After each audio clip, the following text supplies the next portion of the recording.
Alright guys, let's start off with number 1.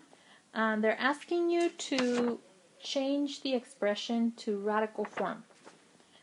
First off, this 3/8 right here only affects the x, okay, not the 3, because it's not in parentheses, so the power of 3/8 only applies to the x.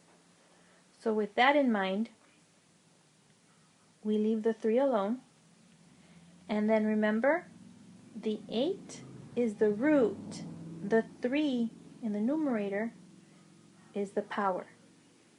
So this becomes 1/8 root of x cubed. And you can leave it like this, or have this, this is fine. I mean, because I know in some books they write it, or they have you write it like this, with the 3 outside. But I'm actually okay with this answer. Okay? For number 2, first thing we have to do is simplify each radical. So I know that 20 is 4 times 5. Okay, oops, it's another before. And then 45 is 9 times 5. So then the 4 comes out from inside the radical as a 2, and the 9 comes out as a 3.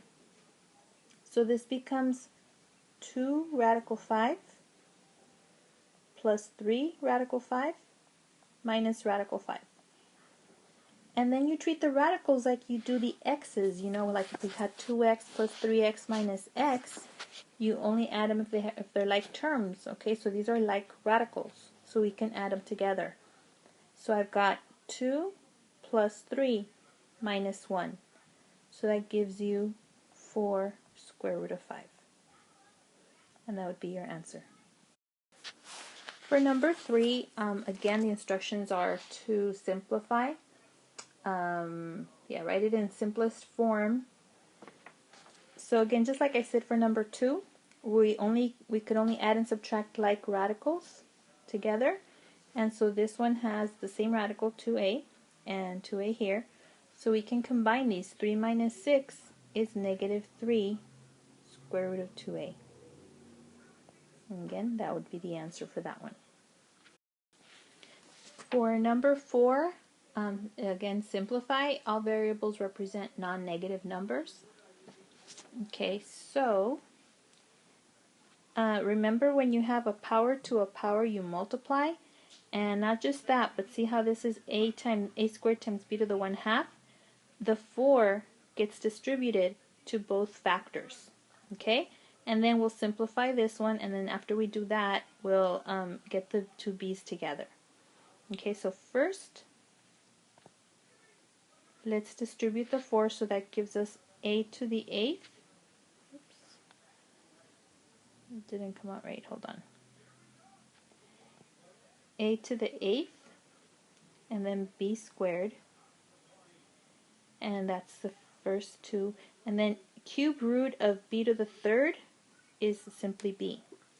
So then your final answer is a to the 8th, b to the 3rd. And that's a simplified form. Okay, for number 5, you're asked to solve for x, solve the equation, so that means we want the value of x. And so notice that the left side is a square root, the right side is a square root, except it's different, it's written in 2 different forms, but it means the same thing. So having this radical right here, that's square root, and then this half power over here on this side also means a square root. So to undo this, we've got to square both sides. So I'm going to go ahead and square both sides. Okay. Oops. Like that. And so since the 2 is outside of the radical, this 2 right here is outside of the radical, we square it so we get 4. And then the 4x minus 1. On the right side, 6x plus 4. Distribute the 4, so you get 16x minus 4, and then 6x plus 4 on the side. I'm going to subtract both sides. 6x from both sides, and add 4 to both sides. Okay, so I've got 10x equals 8. Divide by 10, so x equals 4/5. Okay, and so the next step would just be to check your answer, make sure that it works. It does work out, so we're good to go. For number 6, the instructions are to, well, it doesn't have any instructions, but just simplify. So what that means is no radicals in the denominator. Okay, so right now I see a radical, a cube root. So one thing we can do is write change the numbers to fractional exponents, to rational exponents. So this would be 9 to the 1/3, and this would be 11 to the 1/3. Okay, so to get rid of a radical in the denominator, you have to have a whole number power in the number. So for example, right here, I've got a 1/3 power. So that indicates that I have a radical in the denominator. You just saw it from the original problem, right? There's a radical there. So you ask yourself, okay, if this is to the 1/3, how many thirds do I need in order to make a whole number? So the smallest amount of thirds was actually 2/3, right? Because 2/3 and 1/3 equals 1. So I'm going to multiply by 11 and to the 2/3 power. Now this fraction right here has to equal 1. Okay, so this one that I added right now, this has to equal 1 because that's the only way that I don't change the value of the original problem. Okay, because if this does not equal 1 right here, then I've changed the value of the original problem.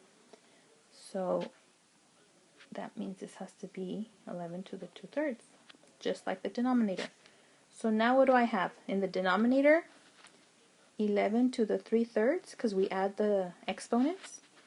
And in the numerator, they're both to the 3rd power, so I can write them back like this.